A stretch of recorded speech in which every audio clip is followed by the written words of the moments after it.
বেশি কষ্ট হচ্ছে হাঁটতে? খুঁড়িয়ে খুঁড়িয়ে এক মনে জঙ্গলের মধ্যে দিয়ে হাঁটছি, পাশে মহামান্য নেতা মহাশয়। হাঁটার মাঝে হঠাৎ ওনার প্রশ্ন শুনে মোটেও চমকালাম না, কারণ এই 20 মিনিটেও উনি 40 বার এই কথা জিজ্ঞেস করেছে। বিরক্তিটা ভেতরে চেপে রেখে বললাম, না, ইটস ওকে, আম ফাইন। অমনি জুতার ভেতরে পাথরের টুকরো ঠুকতেই সেখানে চাপ লাগাতেই ব্যথায় মুখ দিয়ে আউ শব্দটা বেরিয়ে আসলো। উনি থমকে দাঁড়িয়ে পিছনে ফিরলেন, ভ্রু কুঁচকে ব্যঙ্গস্বরে বললেন, এখন ব্যথা পেয়ে কাঁদো কেন? এখনও বলো, ইটস ওকে, আম ফাইন। আমি নাক মুখ কুঁচকে বললাম, ইটস ওকে, আম ফাইন। উনি 2 কদম এগিয়ে এসে আমার সামনাসামনি দাঁড়ালো। আরেকটা কথা বলবে মেয়ে তুমি, একদম মুখটা সেলাই করে দেবো। বলতে বলতে হুট করে পাজা গলা তুলে নিলেন।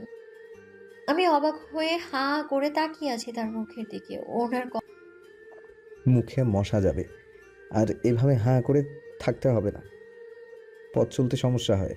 কথা শুনে আমি ভ্রু কুঁচকে সামনের দিকে তাকিয়ে বললাম, না মানে আমি হেঁটেই যেতে পারবো। এইসব ব্যথা আমার কিছুই করার ক্ষমতা রাখে না। এর চেয়েও আরো বহু গুণ বেশি ব্যথা আমি পেয়েছি।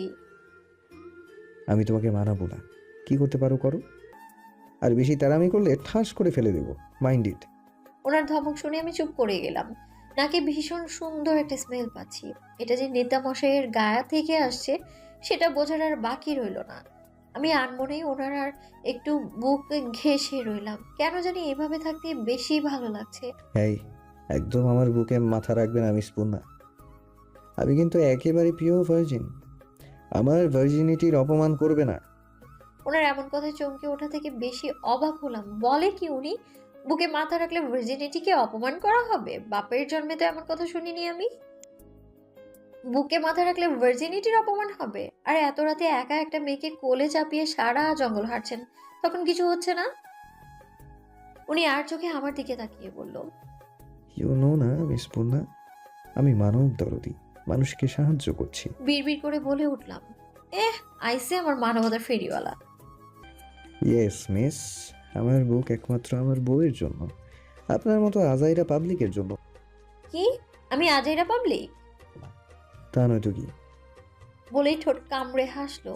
এবার আমার বেশ ইগোতে লাগলো। ওনার দিকে আরো চেপে বুকে মাথা রেখে বললাম, নেন, রাখলাম মাথা, দেখি কি করতে পারেন আপনি। আপনি যেমন আমার অনুমতি ছাড়া কোলে নিলেন, ঠিক তেমনি ভাবে আমিও আপনার ভার্জিনিটিতে আঘাত দিলাম। দেখি এবার কি করতে পারেন আপনি। আমাদের কি পূর্ণাকে এভাবে জঙ্গলে ফেলে আসা উচিত হয়েছে? মিনিট 15 হয়েছে তারা বাসে উঠেছে, কিন্তু ইলমি এই প্রশ্ন মনে হয় 300 বার অলরেডি করে ফেলেছে। রুদ্র ভ্রুকুসকে বলল, পূর্ণা নিরাপদেই আছে, আমার ভাইয়ের সাথে আছে, তোমাকে এত চিন্তা করতে হবে না, ইডিয়েট। ইলমির শরীরটা খুব একটা ভালো লাগছে না, তাই সে আর কথা না বাড়িয়ে বাসের জানালায় মাথা এলিয়ে দেয়। বাসের ঝাঁকিতে বারবার ওর মাথা গিয়ে জানালায় লাগছে, তাই রুদ্র ইলমির মাথাটা নিজের কাঁধের উপর রেখে শান্ত দৃষ্টিতে বাইরে তাকালো। মেয়েটা বড্ড বাচ্চা স্বভাবের, ভেতরে কোনো জটিলতা নেই। সাংবাদিক হয়েও এত সহজ সরল কিভাবে হতে পারে সেটা রুদ্র ভেবে পায় না। চাচা, ও ফরিদ চাচা, দেখা যান জংলার ভিডিওতে একটা মায়া আর একটা পোলা আসতেছে, ওই চাচা। জঙ্গলের শেষ মাথায় একটা গ্রাম শুরু। এটা আমাদের শহর থেকে বেশ অনেকটা দূর। জঙ্গলের মধ্য দিয়ে আমার কোলে নিয়ে হাঁটতে হাঁটতে জঙ্গলের শেষ কিনারে চলে এসেছেন মন্ত্রী সাহেব। সামনে একটা লোকালয় দেখতে পেয়ে হাসি ফুটলো আমার মুখে। প্রায় 1.5 ঘন্টা যাবৎ কোলে নিয়ে হাঁটছেন, ওনার কি ক্লান্ত লাগছে না? আমি যে এতটাও শুকনো তা কিন্তু নয়, ওজন তো মাসাল্লাহ আছে, কিন্তু ওনাকে দেখে মনে হচ্ছে সে এতটা পথ কাউকে কোলে নিয়ে এসেছে।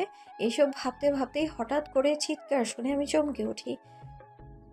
একটা বছর 22 কি 23-এর ছেলে আমাদের দিকে তাকিয়ে কাউকে ডাকছে। ফজরের আজান সেই কখনই হয়ে গেছে। নামাজ শেষ করে সবাই বাড়ি ফিরছে, ঠিক সেই সময় ছেলেটা এমন হাঁক ডাক শুরু করলো। উনি হাঁটতে হাঁটতে ছেলেটার সামনে গিয়ে দাঁড়ালো, আমাকে নামিয়ে দিয়ে আর মোড়া ভেঙে পকেট থেকে মাস্কটা বের করে মুখে পরে নিল। এক পলক আশেপাশে তাকিয়ে দেখে জায়গাটা একটা মসজিদের পাশেই। এতক্ষণে ছেলেটার ডাক শুনে অনেক মানুষ জড়ো হয়ে গেছে। আমি মুখ কুঁচকে দাঁড়িয়ে রইলাম। কি হে ছোকরা, জংলার ভিত্তে তোমরা দুজন সেরাসেরি কিতা করো? আমি খেয়াল করলাম একজন মাঝ বয়সী লোক, মুখে আধা পাকা দাড়ি, দাড়িতে হাত বুলাতে বুলাতে কথাটা বলল। আসলে চাচা, আমরা জঙ্গলের মধ্যে পথ হারিয়ে ফেলেছিলাম, হয় হয়, বুঝি বুঝি। দেখে তো মনে হইতেছে শহরে পোলা মেয়া। কেনা কামের লাগে জঙ্গলে ভিত্তে গেছো বুঝি না আমরা, মনে করছো? হ্যাঁ, শহরে পোলাপান রে আমাকে ভালো করেই চেনা আছে। লোকটার কথা শুনে আমার বোঝার আর বাকি রইল না উনি কি মিন করে কথাটা বলছে। আমি কিছু বলার জন্য মুখ খুলবো তার আগেই তাহরিম তালুকদার আমার হাত চেপে ধরলেন, ইশারায় বোঝালেন কোনো কথা না বলতে, কারণ এখন আমি কথা বললে জিনিসটা উল্টে যেতে পারে। দেখুন চাচা, আপনি কিন্তু না জেনে অপবাদ দিচ্ছেন। আমরা একটা কাজে এসেছিলাম আর পথ হারিয়ে ফেলি জঙ্গলে। তা না হয় বুঝলাম, তোর লগে এই মায়ের কেডা? উনি এক পলক আমার দিকে তাকিয়ে বলল। ও আমার স্ত্রী। আমি চোখ বড় বড় করে তার দিকে তাকিয়ে আছি। বলে কি এই লোক? আমি আবার কখন তার বউ হলাম? বিশ্বাস অবিশ্বাস আপনাদের ব্যাপার, সেখানে আমি কি বলতে পারি? যা হোক, আমাদের সময় খুবই স্বল্প, এখন যেতে দেন। বলে উনি আমার হাত ধরে চলে আসতে নিলে ভিড়ের মধ্যে থেকে একজন বয়স্ক লোক বলে উঠল, কেমতে বিশ্বাস করুম? তোমরা যে জামাই বউ, খারাপ পোলা, তোমাকে কথা আমরা বিশ্বাস করছি। হেতি তোমার বউ, তাইলে বউরে তো আবার বিয়ে করুন যায়, তাই না? তোমাকেও আমরা হক গলে মিললা ফের বিয়ে দেবো। চারপাশে কাউকে খুঁজতে খুঁজতে হাফ ছাড়লো। মতি, মতি রে কই গেলি? যা তো ইমাম সাহেব আর কাজীরা ডাইকে লয়। লোকটার কথা শুনে আমি বেশ ঘাবড়ে গেলাম। ওনার হাত খামচে ধরে দাঁড়িয়ে রইলাম। প্রায় মিনিট 5 পর মতি নামের ছেলেটা, একজন হুজুর আর একজন মাঝ বয়সী এক কাজী নিয়ে আসলো। আমি ঘাড় ঘুরিয়ে তাহরিমের দিকে তাকালাম। উনি নির্বিকার দাঁড়িয়ে আছে। মসজিদ থেকে কিছু চেয়ার নিয়ে আসা হলো, একটায় ওনাকে বসতে দেয়া হলো, আরেকটা আমাকে। সামনে কাজী আর হুজুর। আমি মাথা নিচু করে বসে আছি, বলারই বা কি আছে। এক পলক তাহরিমের দিকে তাকালাম। লোকটার মুখে কোনো প্রকার এক্সপ্রেশন দেখা যাচ্ছে না। ওরা যে কাজটা করছে ওটাতে আদৌ কি তার মত আছে? উনি কেনই বা মেনে নেবেন? একটা এতিম মেয়েকে নিজের বউ হিসেবে মানার তো কোনো প্রশ্নই আসে না। নেহা চাপে পড়ে বিপাকে পড়ে বিয়েটা করছে। কাজী সাহেব রেজিস্টার খাতায় নাম তুলছে, আমার দিকে তাকিয়ে বলল, মা, তোমার নাম কি? পূর্ণা, মিফতাহুল পূর্ণা। তোমার বাবার নাম? কাজী সাহেবের কথা শুনে আমি খানিকটা চিন্তা করে বললাম, আমি এতিম, বাবা মা নেই আমার, এতিমখানায় মানুষ আমি। ও আচ্ছা, ঠিক আছে। এবার কাজী ওনার নাম পরিচয় নিলেন। সব কিছু লেখা শেষে উনি খাতাটা ওনার দিকে এগিয়ে দিয়ে বলল, নাও বাবা, এইখানটায় সই করো। উনি এক পলক আমার দিকে তাকিয়ে সই করে দিলেন। এবার কাজী সাহেব রেজিস্টার খাতাটা আমার দিকে এগিয়ে দিলেন সাইন করে দেওয়ার জন্য। আমি খাতার কলম নিয়ে সাইন করতে গিয়েও থেমে গেলাম। এটা তো আমার জীবনের সবচেয়ে গুরুত্বপূর্ণ সিদ্ধান্ত। আজকের দিনটা তো অন্যরকম হলেও পারতো। আমার এক পাশে মা আর এক পাশে বাবা থাকার কথা ছিল, কিন্তু আজ আজ তো কেউ নেই হাতে হাত রেখে ভরসা দেওয়ার মতো। এইসব চিন্তা করার মাঝে দিয়ে হঠাৎ হাতে কারো স্পর্শ পেলাম। চোখ তুলে হাতের মালিকের দিকে তাকালাম। উনি আমার হাতে হাত রেখে ভরসা দিচ্ছেন। আমার চোখ জলে টইটুম্বুর, তবুও গড়িয়ে পড়তে দিলাম না। এক হাত দিয়ে চোখটা আলতো হাতে মুছে সাইনটা করে দিলাম। এবার মৌলভী সাহেব বিয়ে পড়ানো শুরু করলো। প্রথমে ওনাকে কবুল বলতে বললো, উনিও সুন্দরভাবে কবুল বলে দিল। তারপর ঘাড় ঘুরিয়ে আমার দিকে তাকিয়ে বলে, সব কথা শেষ করে বলল, বলো মা, কবুল। আমি খানিকক্ষণ চুপ করে থেকেই বললাম, কবুল। বিয়ের কার্যক্রম শেষ। সবাই আলহামদুলিল্লাহ বলে শুকরিয়া আদায় করলো। আমি ঠিক একইভাবে পাথরের মতো বসে আছি। চারপাশের কিছুই যেন কানে আসছে না। ভেতর থেকে শুধু একটা কথাই শোনা যাচ্ছে, পূর্ণ তোর বিয়ে হয়ে গেছে। তুই এখন কারো অর্ধাঙ্গিনী, কারো বিয়ে করাবো তুই। তোরা এখন আপন মানুষ হয়েছে। তুই বিবাহিত পূর্ণ, নাও ইউ আর ম্যারিড পূর্ণ। আপনি চিন্তা করবেন না মিস্টার তাহরিম তালুকদার, ডিভোর্স লেটারটা খুব তাড়াতাড়ি পৌঁছে যাবে আপনার কাছে। খুব ধীরে ধীরে কথা বলে পুনরায় বাসের জানালায় মাথা ঠেকালাম। এক দৃষ্টিতে বাইরের দিকে তাকিয়ে আছি। কিছুক্ষণ নীরবতা পালন করার পর তাহরিম তালুকদার একটু নড়ে চড়ে বসলেন। আমি ঘাড় ঘুরিয়ে তার দিকে তাকালাম। আমার দৃষ্টি লক্ষ্য করে তিনি হয়তো হাসলেন, যা তার চোখই জানান দিচ্ছে। হাসি দিলে ওনার চোখ কুঁচকে যায়। ফর্সা মুখে কেন জানি না এই জিনিসটা ভীষণ ভালো লাগে। উনি হাসলে ভীষণ সুন্দর লাগে ওনাকে। হাসি তো ওনার মুখের বাঁকা দাঁতটা দেখতেও বেশ লাগে। আমাকে পর্যবেক্ষণ করা শেষ হলে বলবে, কেমন? আমি হক চুকিয়ে উঠলাম। দ্রুত চোখ সরিয়ে পাশ ফিরে তাকালাম। আচ্ছা, এটা হবে। আমাকে পর্যবেক্ষণ করা শেষ হলে বলবে, কেমন? বুঝলে পূর্ণা, আমি আরও ভেবেছিলাম তুমি সো কল্ড কমন ডায়লগ বলবে যে না, আমি এই বিয়ে মানি না, আপনি আমার জীবনটাকে কেন নষ্ট করলেন মন্ত্রী সাহেব, কি দোষ করেছিলাম আমি, আপনি কেন বিয়েটা করলেন, ইত্যাদি ইত্যাদি। ওনার কথাগুলো বাংলা সিনেমার নায়িকার অভিনয় থেকে কম কিছু ছিল না। বেশ নাকি স্বরে কথাগুলো বললেন। আমি আর চোখে ওনার দিকে তাকিয়ে ফিক করে হেসে দিলাম। বাহ, আপনার তো দারুণ প্রতিভা মন্ত্রী তাহরিম তালুকদার। অভিনয় তো বেশ দক্ষ আপনি। আগে কি কোনো থিয়েটারে অভিনয় করেছেন নাকি? অভিনয় করতে হলে থিয়েটারে কাজ করতে হবে, এমন কি কোনো কথা লেখা আছে মিস পূর্ণ?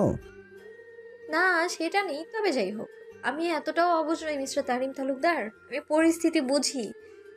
এখানে না আপনার দোষ আছে আর না আমার। এটা সবটাই পরিস্থিতি। আর আমাদের বিয়ে হয়েছে এটা তো আমরা দুজন ছাড়া বাকি কেউই জানে না। তাহলে তো কোনো সমস্যাই নেই। আপনি আপনার মতো থাকবেন, আমি আমার মতো। আর সময় হলে ডিভোর্স পেপারে সাইন করে সব মিটিয়ে নিলেই তো হয়ে যাবে। সেটাই, যেটা হবে সেটা সময়ই দেখিয়ে দেবে। আমার কথা শুনে তাহরিম তালুকদার কিছু একটা ভেবে বলল। বেশ রহস্যময়ভাবে কথাটা বলে উঠলেন উনি। আপনার ফোনটা দেওয়া যাবে? আমার ফোনে চার্জ নেই। উনি কিছু না বলে আমাকে নিজের ফোন এগিয়ে দিল।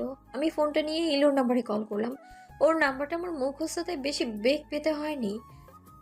দুবার কল করলাম কিন্তু দুবারই বন্ধ বলছে, তাই মনটা খারাপ হয়ে গেল। ওনার ফোনটা ওনাকে ফিরিয়ে দিয়ে বললাম, কি হয়েছে, হঠাৎ মুখটা এমন করে ফেললে কেন? কাল রাত থেকে ইলুটার কোনো খোঁজ নেই। কোথায় আছে, কেমন আছে, কিছুই জানি না। ও, এই ব্যাপার, চিন্তা করো না, ও ভালো আছে। আর ওর সাথে আমার চাচাতো ভাই আছে, ও ইলমিকে দেখে রাখবে। আমি আর কিছু না ভেবে মাথাটা আবারও জানালায় ঠেকালাম। সারা রাত দৌড়াদৌড়ির ফলে শরীর বেশ ক্লান্ত। বাসায় ফিরে একটা লম্বা শাওয়ার নিয়ে ঘুমোতে হবে। কখন যে চোখটা লেগে এলো বুঝতেই পারলাম না। তাহরিম এক পলক পূর্ণার দিকে তাকিয়ে পকেট থেকে ফোন বের করে কারো নাম্বার ডায়াল করলো। ওয়ালাইকুম আসসালাম। তোমাকে যে কাজটা দিয়েছিলাম সেটা ঠিক মতো করো, আর কাক পক্ষীও যেন টের না পায়, কথাটা মাথায় রেখো। তারিম প্রথম কথাটা জোরে বললেও শেষ কথাগুলো ভীষণ আস্তে বলল। ঠিক আছে, রাখছি, এই বিষয়ে পরে কথা হবে। বলেই ফোনটা কেটে দিল।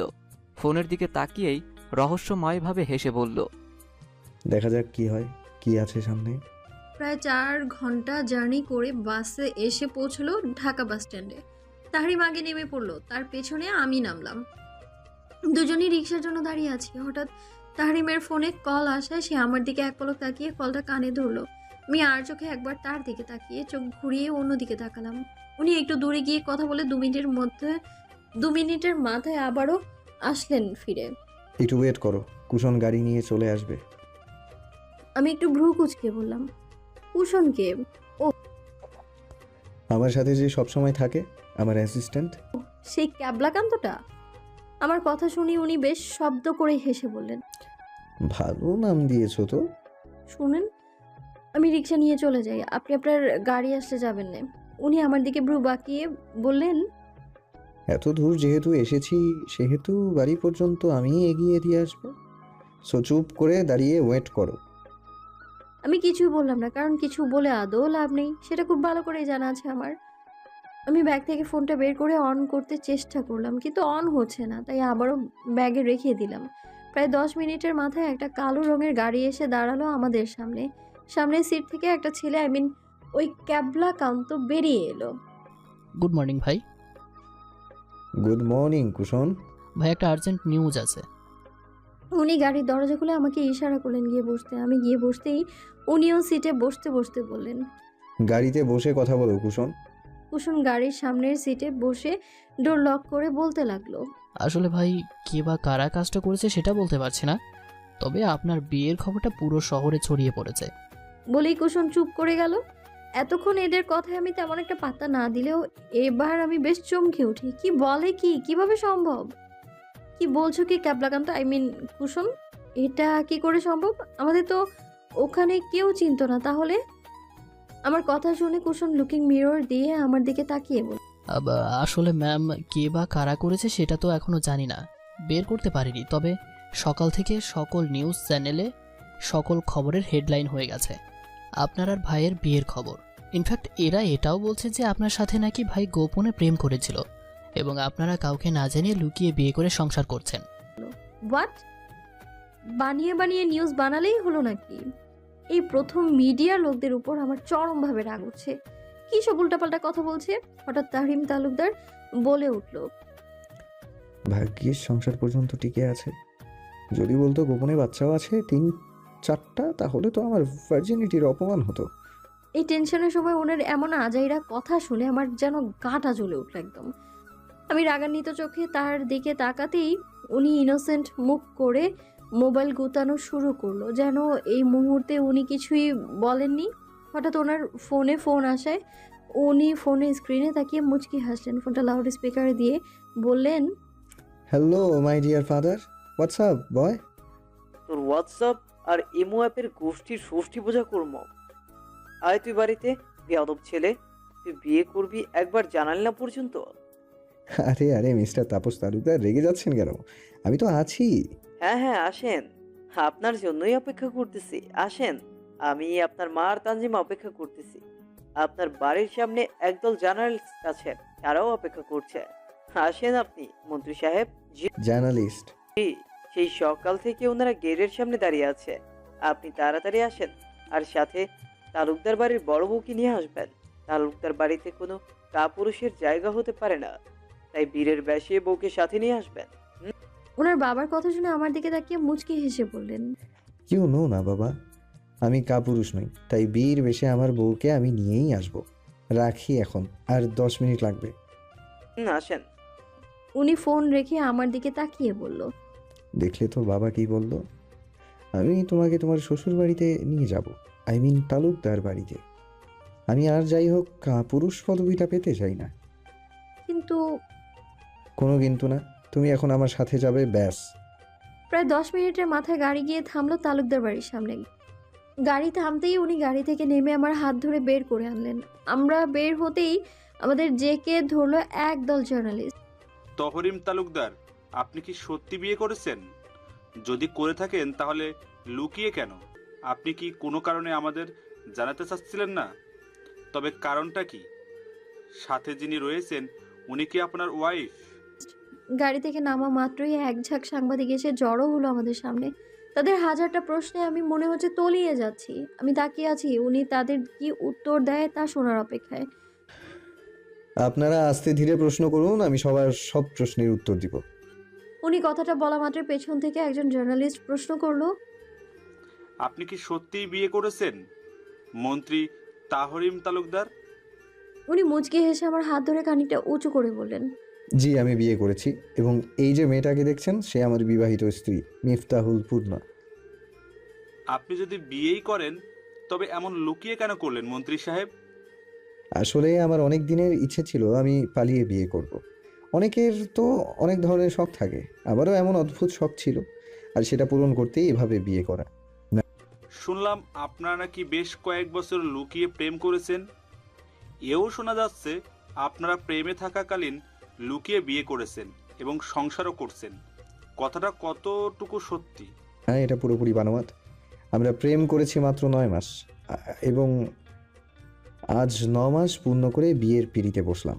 প্রশ্নটা যদি আর কিছুদিন পরে করতেন যে বিয়ের পরে সংসার করেছে কি না, তখন উত্তরটা হ্যাঁ বোধক কি আর। এমন হাজারটা প্রশ্ন তারা করেছে এবং তার উত্তর এভাবে সত্যি মিথ্যা মিলিয়ে খুব সুন্দর কম্বিনেশন করে উত্তর দিয়েছে মিস্টার তাহরিম তালুকদার।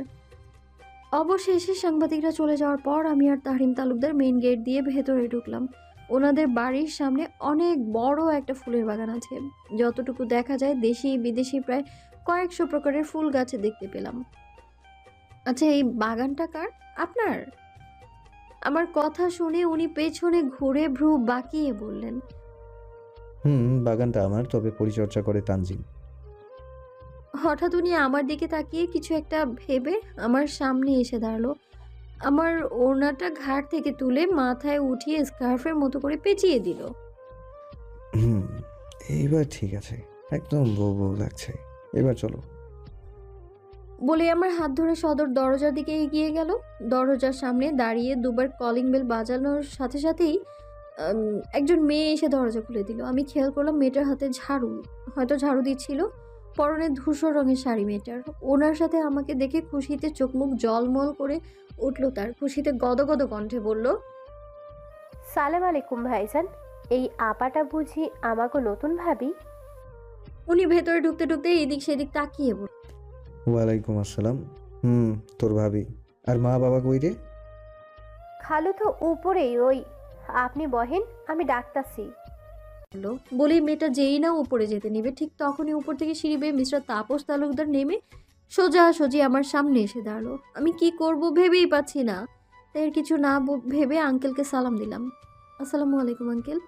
আঙ্কেল আমার মাথায় হাত রেখে বলল, ওয়ালাইকুম সালাম মা, কেমন আছো? আলহামদুলিল্লাহ, আপনি কেমন আছেন আঙ্কেল? আমার কথা শুনে আঙ্কেল বেশ মন খারাপ করে বলল, এতক্ষণ তো ভালোই ছিলাম রে মা, তবে এখন তো আর ভালো লাগছে না। কেন আঙ্কেল? কোনো মেয়ে যদি তার বাবাকে আঙ্কেল ডাকে তাহলে কেন বাপের ভালো লাগবে বলো তো মা? আঙ্কেলের কথা শুনে আমি আমতা আমতা করে বললাম, আসলে হয়েছে কি আঙ্কেল? জানো তো মা, আমার একটা মেয়ের ভীষণ শখ ছিল, কিন্তু আল্লাহ কি ভালো মনে করে আমাকে একটা মেয়েও দেয়নি। তবে আমার খুব ইচ্ছে ছিল আমার দুটো পুত্রবধূকে আমার বৌমা নয় আমার মেয়ে বানাবো। যেমন একজন বাবা আর মেয়ের মাঝে বন্ডিং থাকে, ঠিক সেরকম বাবা তো আমার মেয়ে।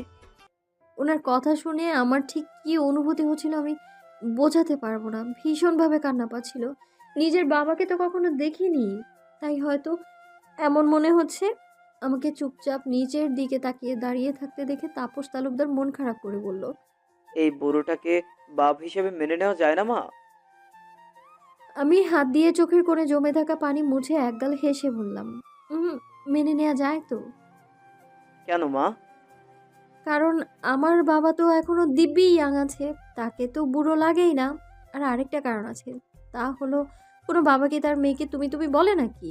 আমাকে যদি তুই বলে সম্বোধন করতে পারেন তাহলে আমিও বাবা বলে মেনে নিব, নয় তো না। আমার কথা শুনে উনি বেশ মজা পেলেন মনে হলো। হু হা করে হেসে উঠলেন অগত্যাই।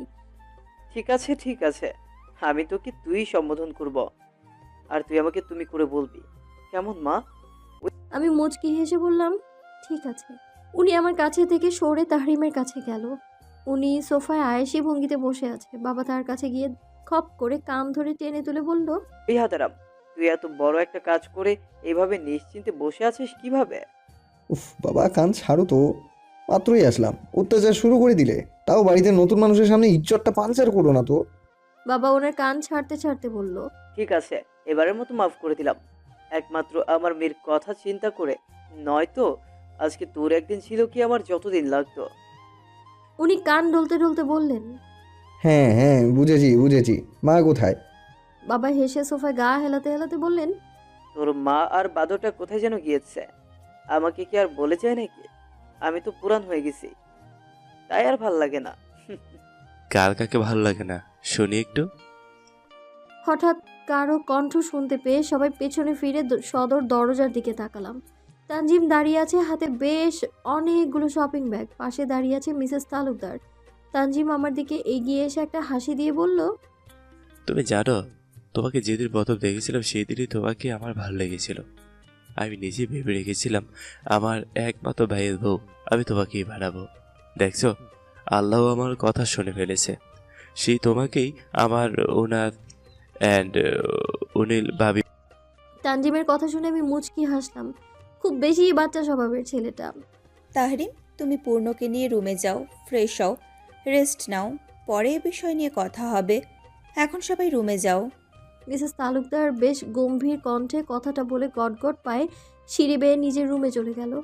ওনার যাওয়ার দিকে তাকিয়ে ধীরে ধীরে সবাই যার যার রুমে চলে গেল। তাহরিম, কাজটা কি তুই ঠিক করলি? কখনো যদি পূর্ণা জানতে পারে এই সকল কিছুর মাস্টার মাইন্ড তুই, সব কিছুর পিছনে তোর হাত, তাহলে ক্ষমা করতে পারবে তো তোকে? রুদ্রের কথায় খানিকটা নড়ে চড়ে দাঁড়ালো তাহরিম।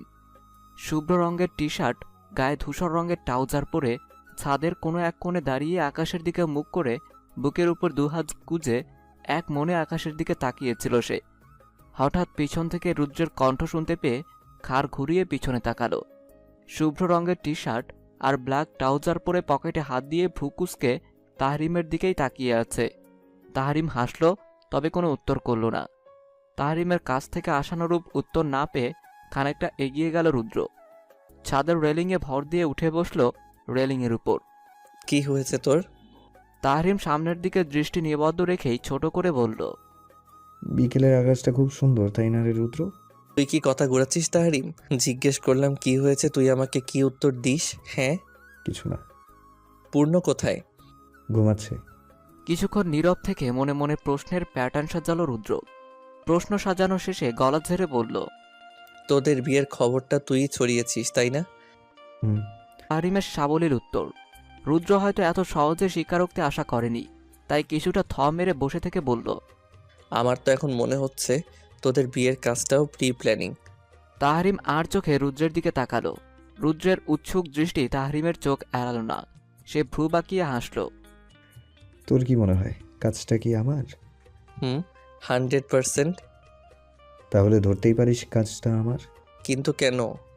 তুই ভালো করেই জানিস রুদ্র, তাহরিম তালুকদার কারণ ছাড়া কোনো কাজ করে না। আমি যা করেছি তার পিছনে অবশ্যই একটা কারণ আছে। হ্যাঁ, সেটাই তো জানতো চাচ্ছি, কি কারণে তুই এ কাজ করেছিস? প্রথমত পূর্ণার সেফটি, দ্বিতীয়ত ভালোবাসা। রুদ্রের ভ্রু কুঁচকালো। তুই কি শিওর তুই পূর্ণকে ভালোবাসিস, নাকি কয়েকদিন পর তোর এই ভালোবাসা হাওয়া হয়ে যাবে? যদি কাউকে দেখার পর হৃদস্পন্দন খানিকের জন্য থমকে যায়, তাকে দেখতে না পেয়ে যদি ধীরে ধীরে শ্বাসকষ্ট রোগটা দিনকে দিন বাড়তে থাকে, মাঝরাতে হঠাৎ ঘুম ভেঙে যদি তাকে দেখার তীব্র বাসনা জাগে, চোখের ঘুমগুলো অকাতরে বিলীন হয়ে যায়, তার কথা চিন্তা করে যদি একটা নির্ঘুম রাত অবলীলায় পার করা যায়, এই লক্ষণগুলোকে যদি ভালোবাসা মনে হয় তোর, তাহলে আমিও বলবো আই এম ইন লাভ। বাহ, বেশ বলেছিস তো। এখন তো আমার মনে হচ্ছে তোর মন্ত্রীগিরি ছেড়ে কবি হওয়া দরকার। তাহরিম হাসে। রুদ্র লাফ দিয়ে রেলিং থেকে নেমে তাহরিমের দিকে কিছুক্ষণ তাকিয়ে ঠোঁট কামড়ে হেসে বলল, তো বিয়ে তো করেই নিলি, বাসটা সাজানোর ব্যবস্থা করবো নাকি ভাইজান? তাহরিম ঘাড় বেঁকিয়ে আর চোখে রুদ্রের দিকে তাকালো। আমার বাসর নিয়ে তোর এত মাথা ব্যথা কেন? নিজে তো এখন বুড়ো হয়ে যাচ্ছিস, বিয়ে টিয়ে কিছু করছিস না, আবার কথা বলছিস, নির্লজ্জ ছেলে। রুদ্র অবাক হলো, ভীষণ রকম অবাক হলো। তুই কাকে নির্লজ্জ বলছিস তাহরিম? নির্লজ্জের জন্য যদি কেউ অস্কার পেত, তাহলে নিঃসন্দেহে প্রাইজটা তুই পেতি। সন্ধ্যা হয়ে যাচ্ছে, নিচে চল। বলেই গটগট পায়ে নিচে নেমে এলো তাহরিম। রুদ্র তাহরিমের চলে আসার দিকে তাকিয়ে ঠোঁট উল্টে দাঁড়িয়ে আছে। তাহরিমের কোনো কারণে কি মন খারাপ, নাকি কোনো বিষয় নিয়ে চিন্তিত, আর নাকি আমাকে অ্যাভয়েড করলো? এই সন্ধ্যায় ছাদে একা একা দাঁড়িয়ে থাকা ভালো না, পেতনি ধরে। তাড়াতাড়ি নিচে নেমে আয় রুদ্র। নিচ থেকে তাহরিমের কণ্ঠ শুনতে পেয়ে দ্রুত পা চালালো রুদ্র। এর ব্যবহার দেখে মনে হয় এর সাথে সবসময় আমি আঠার মতো লেগে থাকি। মধ্যে দিয়ে যে 6টা বছর আমরা আলাদা ছিলাম মনে হয় ভুলে গেছে। এই ছেলের থেকে যে আমি বয়সে কত বড় সেটা বেমালুম ভুলে যাই। দুয়ানার সম্মানও দেয় না বেয়াদ্দব ছেলে। সেই দুপুরে খাওয়া দাওয়া শেষ করে এসে বিছানায় গা এলিয়ে দেয়া মাত্রই এক রাশ ঘুম এসে চোখে ভর করেছিল। চোখ দুটো বন্ধ হতেই আর কিছুই টের পাইনি। ঘুম ভাঙতেই কানে ভেসে এলো আজানের ধ্বনি। ভ্রু কুচকে বোঝার চেষ্টা করলাম এটা কোন ওয়াক্তের আজান। বাইরে অনেকটা অন্ধকার হয়ে গেছে, মাগরিবের আজান। শোয়া থেকে উঠে বসলাম। এমন সময় দরজা ঠেলে রুমে প্রবেশ করতে করতে তাহরিম বলল, গুড মর্নিং। বলতে গিয়েও আটকে গেলাম। ভ্রুকুচকে তাকালাম ওনার দিকে। এই ভর সন্ধ্যাবেলা আপনার কোন অ্যাঙ্গেলে মর্নিং মনে হচ্ছে? উনি রিডিং টেবিলে ধাক্কা দিয়ে দাঁড়াতে দাঁড়াতে বলল, তুমি যা ঘুম দিয়েছিলে, কেউ রাতের বেলাও এত ঘুমায় না। তো আপনার এতে সমস্যা কি? আমি কুম্ভকর্ণের মতো 6 মাস ঘুমালেও আমার আফসোস মিটবে না, সেখানে এটা তো কম সময়। সে যাই হোক, আপনি এই রুমে কি করেন? হ্যাঁ হ্যাঁ, সেটাই। তুমি তো আবার কুম্ভকর্ণের যমজ বোন, মিল তো থাকবেই। আর আমার রুমে আমি আসবো না তো কে আসবে শুনি? আমি চোখ বড় বড় করে বললাম, এটা আপনার রুম?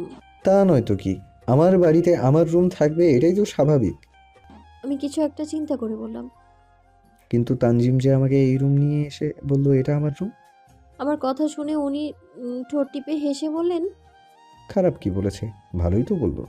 যেহেতু আমি তোমাকে বিয়ে করেছি, সেহেতু তুমি আমার বিয়ে করা বউ, আর বউ তার স্বামীর ঘরে থাকবে, এটাই তো স্বাভাবিক। আমি কথাটা শুনে কিছুক্ষণ চিন্তা করে বললাম, আপনি কোথায় থাকবেন এখন? কেন? আমার রুম। তাহলে আমি কোথায় থাকবো? কেন এই রুমে? আমি কিছু বললাম না, আমার মাথায় চলছে অন্য চিন্তা, তাই কিছু না বলে ফ্রেশ হতে চলে গেলাম। ফ্রেশ হয়ে বেরিয়ে দেখি রুমে কেউ নেই, তাই কাজ না থাকায় এই রুমটাই ভালোভাবে পর্যবেক্ষণ করেছিলাম। রুমটা বেশ অনেকটাই বড়। রুমের এক পাশে সোফা, তার পাশেই একটা ডিভান, একটা রিডিং টেবিল, সেখানে বেশ অনেকগুলো মোটা মোটা ইংরেজি বই, হয়তো মন্ত্রী সাহেব পড়েন, একটা ড্রেসিং টেবিল আর আলমারি, বুকশেলফ। আমি ধীরে ধীরে বুকশেলফের সামনে গেলাম। বুকশেলফ থেকে বইগুলো নজরে আসতেই নাক মুখ কুঁচকে ফেললাম।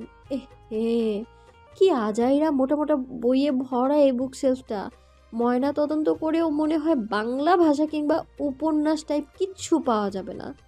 অদ্ভুত মানুষ এমন রসকসহীন বই কেমনে পড়ে? হাউ? উপর থেকে বিবেচনা করলে সবসময় যে ঠিক হবে এমন তো কোনো কথা নেই মিস পূর্ণা। তাই তো বলি, আপনি এত নিরামিষ কেন? এইসব ছাইপাশ মোটা মোটা ইংরেজি বই পড়লে আমিষটা আসবে কোথা থেকে শুনি? তাও যদি আবার ইংরেজি সাহিত্যের হয়, তাও তো না। তারিম ভ্রু কুচকাল, ভীষণ অবাক ও হলো, অতপর বাঁকা হেসে এগিয়ে এলো বুকশেলফের দিকে। আমি তখনও আপন মনে বইগুলো দেখছি। যদি ভাগ্য ভালো থাকে তাহলে একটা বই পেতাম পড়ার মতো। ছোটবেলা থেকেই আমার বইয়ের প্রতি বেশ ভালো লাগা কাজ করে, তবে পাঠ্যপুস্তক নয়, উপন্যাস টাইপ বই পড়তে বরাবরই আমার ভালো লাগে। ওনাকে কোনো বাংলা উপন্যাসের বই আছে নাকি তা জিজ্ঞেস করার জন্য পেছনে ঘুরে কিছু বলবো, তার আগেই খেয়াল করলাম উনি আমার ভীষণ কাছে। আমাকে বুকশেলফের সাথে চেপে ধরে ভ্রু কুঁচকে তাকিয়ে আছে। আমার ভীষণ রাগ হলো, নাক ফুলিয়ে ফোঁসফোঁস করতে করতে বললাম, এটা কি হলো? উনি কিছু না জানার ভান করে আমাকেই উল্টো প্রশ্ন করলো, কি হলো এটা? আপনি কি আমাকে অকালে হার্ট অ্যাটাক করে মেরে ফেলতে চান নাকি? এভাবে যখন তখন গা ঘেঁষাঘেঁষির মানে কি? হ্যাঁ, এভাবে চেপে ধরে আছেন কেন? হ্যাঁ? উনি চোখ ছোট ছোট করে আমার দিকে তাকিয়ে বলল, তুমি না বললে আমি নিরামিষ, তাহলে নিরামিষ মানুষকে এত ভয় পাচ্ছ কেন? আমি কোথায় তোমার গা ঘেঁষাঘেঁষি করলাম? তুমি না উল্টো আমার জায়গা দখল করে বসে আছো। হ্যাঁ তো নিরামিষই তো। নিরামিষ না হলে কি কেউ এমন উদ্ভট বই পড়ে? আর আমি আপনার জায়গা দখল করেছি মানে কি? হ্যাঁ, আমাকে কি মনে হয় আপনার? এটা কার রুম? কেন আপনার? তুমি কোথায় দাঁড়িয়ে আছো? রুমেই তো। তাহলে কি বুঝলে? আমার রুমে তুমি দাঁড়িয়ে আছো, তার মানে তুমি আমার রুমের জায়গা দখল করোনি বলছো? আমি ভ্রু কুঁচকে কিছু বলতে নিব তার আগে কেউ ডাকতে ডাকতে রুমের ভেতরে ঢুকলো। ভাবিজান, ও ভাবিজান, ঘরে আছো নি? বলে সামনের দিকে তাকিয়ে আমাদের এইভাবে দেখে দুহাত দিয়ে চোখ বন্ধ করতে করতে বলল, সরি সরি সরি, আমি বোধ হয় ভুল টাইমে এন্ট্রি নিয়েছি। যাই হোক ভাইয়া, কুটি বুড়ি থুকু বড় চাচি এসেছে, আর সাথে ওনার চমকা না মানে তার মেয়ে নাতাশা আপু আসছে। আম্মু তোমাকে নিচে ডাকছে। বলে চলে যেতে নিলে আমি পেছন থেকে ডাক দিলাম। এতক্ষণে উনি আমাকে ছেড়ে দূরে সরে দাঁড়ালো। তানজু, দাঁড়াও তো, কথা আছে। তানজিম পেছনে ঘুরে দাঁড়ালো, বলেই ওনার দিকে তাকালাম। ভ্রু বাঁকিয়ে বললাম, কি হলো, আপনি এখনো দাঁড়িয়ে আছেন কেন? আপনাকে না নিচে ডাকছে, যান না কেন? কোনোভাবে কি তুমি আমাকে তাড়িয়ে দিতে চাচ্ছ নাকি পূর্ণ? ওনার কথা শুনে তানজিম লাফ দিয়ে উঠে আমার কাছে এসে বলল, হ্যাঁ ভাই, তোমাকে তাড়িয়ে দিয়েছে, তাও যাচ্ছ না কেন? ইস, কি লজ্জা, কি লজ্জা। বলেই দুই হাত দিয়ে মুখ ঢেকে ফেললো। আমি মুখ টিপে হাসলাম। উনি আমার দিকে চোখ রাঙিয়ে গট গট পায়ে রুম থেকে চলে গেলেন। উনি চলে যেতেই তানজিম মুখে হাত রেখেই চোখ থেকে 2 আঙুল ফাঁক করে আশেপাশে তাকিয়ে দেখলো তারিম আছে নাকি। অতপর মুখ থেকে হাত সরিয়ে আমার দিকে তাকালো সে। দুজনেই খিলখিল করে হেসে উঠলাম। বাহ, বেশ দিয়েছো তো ভাইজান। আসলে তোমাকে যা বলতে আসলাম। আমি ওর গাল টেনে বললাম, বলো, শুনছি। ওই যে বললাম না, নিচে কন্যাপুরি আসছে, উনি আমার বড় চাচি। আর তোমার সতীন না মানে নাতাশা বাতাসা থেকে দূরে থাকবা। সব সময় মানুষের খুদ ধরতে ব্যস্ত থাকে। আমি মুচকি হেসে বিছানায় বসতে বসতে বললাম, ও নিয়ে তুমি ভেবো না ভাইজান, আমি ঠিক সামলে নেব। তানজিম আমার পাশে ধপ করে বসে বলল, আরে ভাবি, তুমি এত হালকাভাবে নিও না। তোমার উপর তো ওই কুটনি বুড়ি আলাদা নজর আছে। তোমাকে অপমান করবে, এক বিন্দু ডিসকাউন্ট দিবে না। কেন কেন? আরে বুঝলে না, চাচি চেয়েছিল ওই নাতাশা বাতাসারে এই তালুকদার বাড়ির বউ করতে, কিন্তু ভাইয়া তো এক কথায় সে টঙ্গিতে বিয়ে করবে না, আছিও ছাড়বার পারতি না। এখন যখন শুনেছে ভাইয়া বিয়ে করে ফেলেছে, অমনি চলে এলো কুটনামি করতে। এক করে তোমার ডাক পড়বে, দেখো। ওকে, দেখা যাক। আজ পর্যন্ত পূর্ণাকে কেউ অপমান করতে পারেনি, আজও পারবে না। দেখো কি হয়। অমনি ফুল এসে আমায় বলল, ভাবিজান, খালাম্মা আপনারে নিচে যাইতে কইছে। আচ্ছা ফুল তুমি যাও, আমি আসছি। ফুল মাথা নেড়ে চলে গেল। আচ্ছা ভাবি, তুই ফুলগুলি শুধু ফুলটা ফুল নামটা আমার ভালো লাগে তাই ডাকি। আমি উঠে দাঁড়ালাম, ওনাটা ভালোভাবে মাথায় দিয়ে নিচে নেমে এলাম। আমি পেছন পেছন তানজিম আর নিচে নামতেই চোখে পড়লো ড্রয়িং রুমের সোফায় বসে থাকা একজন মহিলার উপর। গড়ন তার হালকা পাতলা, গায়ের রং কালো না হলেও বেশ একটু চাপা, চুলগুলো স্ট্রেট করা। বুঝলাম বয়স হলেও মহিলার মনের রং এখনো যায়নি, না হলে এই বুড়ো বয়সে কেউ এমন ভ্রু প্লাক করে, চুল স্ট্রেট করে। যাই হোক, আমি তার সামনে গিয়ে লম্বা একটা সালাম দিলাম। আসসালামু আলাইকুম চাচি। উনি আমার দিকে তাকিয়ে নাক কুচকে বললেন, ওয়ালাইকুম আসসালাম। তুমি আমাকে চাচি আম্মা ডাকছো কেন? এসব খ্যাত সম্বোধন প্লিজ আমাকে করবে না, বুঝতে পেরেছো? Call me aunty. ওনার কথা শুনে আমি বিড়বিড় করে বললাম, ভাগ্যিস আপু ডাকতে কয় নাই। কথাটা বলে ব্যাককাল মার্কে একটা হাসি দিলাম। আমার পাশে তানজিম দাঁড়িয়ে থাকায় আমার বিড়বিড় করা কথাগুলো স্পষ্ট শুনতে পেল। উল্টো দিকে ঘুরে হাসি আটকানোর চেষ্টায় আছে সে। আমি এবার ওই ঢঙ্গি চাচির পাশে বসে থাকা তার মেয়ের দিকে তাকালাম। ওই নাতাশা না বাতাসা, মিনিমাম কয়েক বস্তা আটা ময়দা মেখে আসছে। আটা ময়দার নিচে চাপা পড়ে আছে চেহারা, যেমন মা তেমন তার মেয়ে। যাই হোক, এইসব চিন্তা করে আমার লাভ নেই। মনে মনে কথাগুলো চিন্তা করি এক সাইডে সরে গেলাম। আমার পাশে এসে দাঁড়ালো তানজিম। তানজিমের মা, আমার বর্তমান শাশুড়ি মা বসে ওদের সাথে কথা বলছে। তাহরিম তালুকদার তো এই পৃথিবীতেই নেই, এক পাশে সোফায় বসে মোবাইলে গেম খেলতে ব্যস্ত সে। তানজিম আমার কানে ফিসফিস করে বলল, ভাবিজান দেখছো ওই কোটি বুটিটা তোমাকে কিভাবে ইনসাল্ট করলো? মানে কি বুঝতে পারছো? আমিও মজা করে ফিসফিস করে বললাম, বুঝলাম না তো, মানে কি? মানে তোমার খুদ দেওয়ার চেষ্টা করছে, দেখছো? একটা না একটা খুদ তো বের করবে। আমি মুচকি হেসে মজা করে বললাম, আমি মানুষ, তাই আমি কখনই নিখুঁত হতে পারবো না। তাহলে চলো আমরাও ওনার খুঁত ধরার চেষ্টা করি। যখন উনি বলবে তখন আমিও বলবো। আইডিয়াটা কেমন দেবরজি? আর কথা শুনে তানজিম দাঁত কেলিয়ে হেসে বলল, জাক্কাস ভাবিজান, বলেই ও মুখ টিপে হাসলো, সাথে আমিও। আমি মুচকি হেসে সামনে তাকাতেই দেখি তাহরিম তালুকদার আমাদের দিকে ভ্রু কুচকে তাকিয়ে আছে, হয়তো কিছু চিন্তা করছে। তাহরিম বিলাইক, পুরান পাগলের ভাত নাই, আবার নতুন পাগলের আমদানি। কী রে ছোট তাহরিম বাবা, এটা কাকে বিয়ে করে আনছে? না আছে রূপ আর না আছে গুণ, দেখতে তো পুরা হিন্দু দেবী মা কালীর মতো। আদব কায়দাও তো মনে হয় না আছে। আর দেখ আমার মেয়ে নাতাশাকে, দেখতে যেমন মাশাল্লাহ, গুণেও তেমন। এক কথায় রূপে লক্ষ্মী আর গুণে সরস্বতী। তাহরিম বেশ অনেকক্ষণ আগেই উঠে নিজের রুমে চলে গেছে। রান্নাঘর থেকে চা নিয়ে আসতে আসতে কথাটা কানে ঠেকলো আমার। আমি সেকেন্ডের জন্য থমকে গেলাম। পরবর্তীতে মুচকি হেসে ওনাদের সামনে গিয়ে টি টেবিলের ট্রেটা রেখে উঠে দাঁড়িয়ে বড় চাচি মানে ওই আন্টিকে উদ্দেশ্য করে বললাম, আপনি ঠিকই বলেছেন চাচি আম্মা, সরি আন্টি। কি বলুন তো, ছোটবেলা থেকে শুনে আসি মায়ের গুণে মেয়ে হয়, আর আপনি তো আমার চাচি মানে মায়ের মতোই, তাই আমিও আপনার মতোই হয়েছি। এই যে দেখুন না, আপনার গায়ের রং আর আমার গায়ের রঙে পার্থক্য থাকলেও কিছুটা তো মিলেই যায়, তাই না? কিছুটা খেয়াল করে। মা আন্টি, আপনি তো দেখা যায় আমার থেকেও বেশি কালো, আমি তো তাও ব্রাউন ব্রাউন শেড আসে, আপনার তো ব্ল্যাক ব্ল্যাক। বলেই মুখ টিপে হাসলাম আমি। আমার কথা শুনে উনি চোখ বড় বড় করে আমার দিকে তাকিয়ে আছে, যেন এই মুহূর্তে আমার মুখ থেকে এমন কিছু শুনবে বলে কল্পনাও করেনি উনি। আমি ঘাড় ঘুরিয়ে তানজিমের দিকে তাকালাম। ও আমার দিকে তাকিয়ে মুখ টিপে হাসছে। আর কি যেন বললেন, আপনার মেয়ে বাতাসা? চাচি আমার দিকে চোখ বড় বড় করে তাকালে আমি ব্যাককল মার্কে একটা হাসি দিয়ে বললাম, সরি নাতাশা। আপনার মেয়ে তো নাতাশার রূপে লক্ষ্মী। আমি নাতাশাকে পা থেকে মাথা পর্যন্ত স্ক্যান করে বললাম, কিন্তু আমার তো মনে হচ্ছে আপনার মেয়ে মুখে কয়েক কেজি আটা ময়দা মেখে আসছে। কারা মেকআপ করা জানেন চাচি? যারা নিজের চেহারা নিয়ে সন্তুষ্ট না। তাদের মতে তাদের চেহারা আলাদা প্রলেপ দিলে হয়তো তাদের সুন্দর লাগবে, যার ফলে আসল সৌন্দর্যটাই মেকআপের আস্তরণের নিচে চাপা পড়ে যায়।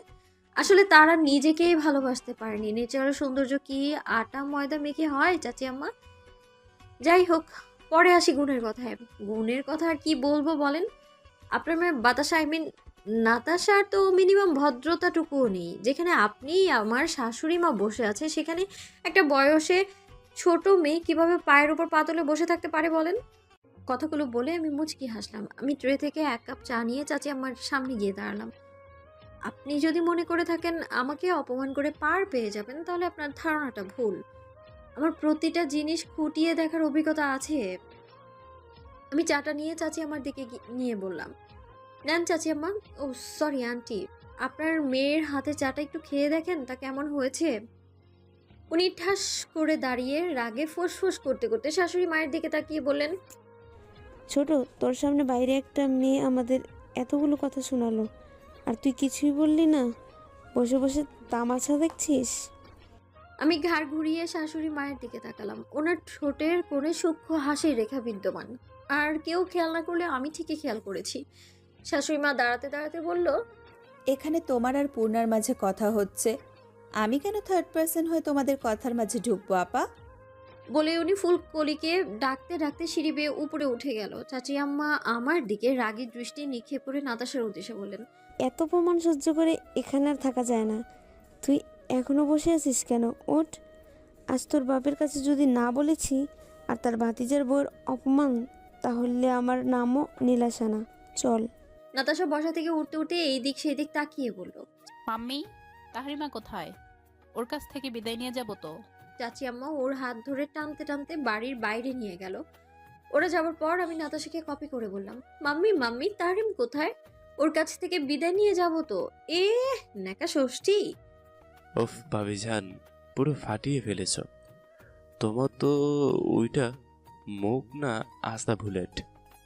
বলে আমরা দুজন হেসে হাই ফাইভ করে পেছনে তাকাতেই দেখি তাহরিম বুকের উপর 2 হাত গুজে ভ্রু বাঁকা করে আমাদের দিকে তাকিয়ে আছে। আমি আর তানজিম দুজনের দিকে তাকিয়ে ভ্রু উঁচু করে ইশারায় জিজ্ঞেস করলাম, কি? আবার দুজনই এসে ঠোঁট উল্টে সামনে তাকালাম। তাহরিম এগিয়ে এসে আমাদের দুজনের দিকে তাকিয়ে চারদিক গোল করে একবার রাউন্ড দিয়ে বলল, আর কি কি করার বাকি আছে আপনাদের? এক পাগলের যারা এতদিন এমনিতে হাফ পাগল ছিলাম, এখন মনে হচ্ছে আমার নিজেরই পাবনা মানসিক হসপিটালে কেবিন বুক করা লাগবে, কারণ আমার পুরো পাগল হতে বেশি সময় বাকি নেই। বলেই হাঁটতে হাঁটতে বাড়ির বাইরে চলে গেল। এত রাতে তোমার ভাই কোন বউয়ের সাথে দেখা করতে গেল বাইরে? আমার কথায় তানজিম হু হা করে হেসে বলল, কুশন ভাইয়ের সাথে গেছে। কুশন ভাই বাইরে দাঁড়িয়ে। ও কিন্তু এখন তো ডিনার টাইম। আরে এসে যাবে, দেখলে না একটা 3/4 প্যান্ট আর টি শার্ট পরে গেল। মেবি ফাইল আনতে গেছে। ভাবিজান অনেক ক্ষুধা লেগেছে, টেবিলে খাওয়া দাও না। আমি অবাক হয়ে বললাম, আমি? তা নয় তো কি, তুমি না বাড়ির বড় বউ, আর আমার কিউট সুইট ভাবিজান। আচ্ছা তুমি একা কত হবে না, আমি আর ফুলকলি হেল্প করছি, লেটস গো। বলে তানজিম রান্নাঘরের দিকে যেতে যেতে ফুলকলিকে ডাকতে লাগলো, কিন্তু মেয়েটা বোধহয় শাশুড়ি মায়ের কাছে তাই আর আসতে পারছে না। তাই আমি তানজিমের পেছন পেছন গিয়ে বললাম, ফুল মনে হয় শাশুড়ি মায়ের কাছে, চলো আমরা দুজনেই টেবিলে খাবার সাজাই। ওকে ডিয়ার ভাবিজান। একে একে সব খাবার রেখে বললাম, তুমি ওয়েট করো, আমি বাবা আর শাশুড়ি মাকে ডেকে নিয়ে আসছি। খাবার সাজাতে সাজাতেই দেখেছিলাম বাবা অফিস থেকে এসে গেছে, হয়তো ফ্রেশ হয়েছে। আমি ওনাদের রুমের সামনে গিয়ে দরজায় টোকা দিলাম। ভেতর থেকে আওয়াজ এলো, কে? বাবা আমি। আয় ভিতরে আয়।